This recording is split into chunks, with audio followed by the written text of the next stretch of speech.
Saudaraku, saya mau katakan, untuk mengetahui sejati Tuhan, kita harus hidup intim dengan Tuhan, sehingga kita bisa memanggilnya Bapa. Saudaraku, pepatah dunia mengatakan bahwa tidak kenal, maka tidak sayang. Artinya, ketika kita sudah saling mengenal, maka rasa sayang kita bisa tumbuh. Kita tidak mungkin menyayangi orang yang mengenal kita. Demikian juga, orang yang tidak mengenal kita tidak mungkin akan menyayangi kita. Oleh karenanya, kita harus berusaha keras untuk mengenal Tuhan dan mempunyai hubungan intim dengan Tuhan, agar kita mengasihi Tuhan, karena Tuhan telah terlebih dahulu mengenal dan mengasihi kita. Firman Tuhan berkata dalam Yohanes pasal 15 ayat 4-5, "Tinggallah di dalam aku dan aku di dalam kamu. Sama seperti ranting tidak dapat berbuah dari dirinya sendiri, kalau ia tidak tinggal pada pokok anggur, demikian juga kamu tidak berbuah jikalau kamu tidak tinggal di dalam aku. Akulah pokok anggur dan kamulah ranting-rantingnya. Barang siapa tinggal di dalam aku dan aku di dalam dia, ia berbuah banyak. Sebab di luar aku, kamu tidak dapat berbuat apa-apa." Saudaraku, nats ini memberitahukan kita mengenai bahwa bagaimana Tuhan sangat merindukan agar kita hidup intim dengan Tuhan, sehingga kita berbuah dan tinggal di dalam Dia. Oleh karenanya, saya memberi judul khotbah saya adalah hidup intim dengan Tuhan. Saudaraku, hidup intim dengan Tuhan berarti kita sangat mengenal Tuhan.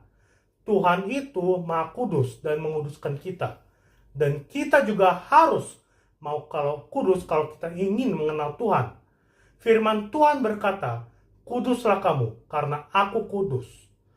Saudaraku, Rasul Paulus berpesan pada jemaat di Korintus dengan mengatakan, "Saudara-saudaraku, karena kita sekarang memiliki janji-janji itu, mari kita menyucikan diri kita dari semua pencemaran jasmani dan rohani, dan dengan demikian menyempurnakan kekudusan kita dalam takut akan Allah." Saudaraku, Tuhan juga Maha Pengasih dan Penyayang. Tuhan mengasihi setiap kita. Tuhan ingin mengenal kita dengan kasih-Nya, dan Tuhan ingin kita mengasihi sesama.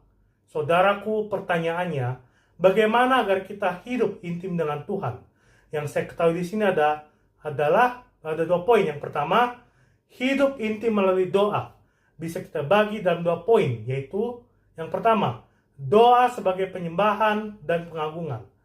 Tuhan lebih memperhatikan sikap hati yang benar daripada ritual yang sifatnya lahiriah. Firman Tuhan berkata dalam Mazmur pasal 51 ayat 19, "Korban sembilan kepada Allah ialah jiwa yang hancur, hati yang patah dan remuk tidak akan kau pandang hina, ya Allah." Saudaraku, Tuhan merespon terhadap doa pengagungan dan penyembahan yang dinaikkan dengan sikap penuh hormat dan segenap hati. Kemuliaan, hadiratnya, dan kuasanya dinyatakan kepada orang-orang yang sungguh-sungguh berdoa dan menyembah Dia. Dan pada saat kemuliaan Tuhan dinyatakan, maka saya mau katakan, mujizat Tuhan pasti terjadi. Kehidupan kita pasti diubahkan. Yang kedua, doa sebagai permohonan. Ketika kita merasakan tidak mampu hidup dan melakukan apapun tanpa Tuhan, maka kita harus menjadikan doa sebagai prioritas. Kita juga harus menjadikan doa sebagai ungkapan permohonan dan ketergantungan atas segala kebutuhan hidup kita. Saudaraku, kita harus hidup intim dan bergantung dan menjadikan Tuhan sebagai prioritas. Firman Tuhan berkata dalam Matius pasal 6 ayat 33, "Tetapi carilah dahulu kerajaan Allah dan kebenarannya, maka semua itu akan ditambahkan kepadamu." Yang kedua, hidup intim melalui firman Tuhan. Seseorang yang rindu membangun persekutuan yang intim dengan Tuhan harus memiliki kehidupan yang berkenan kepada Tuhan dengan cara taat kepada firman-Nya.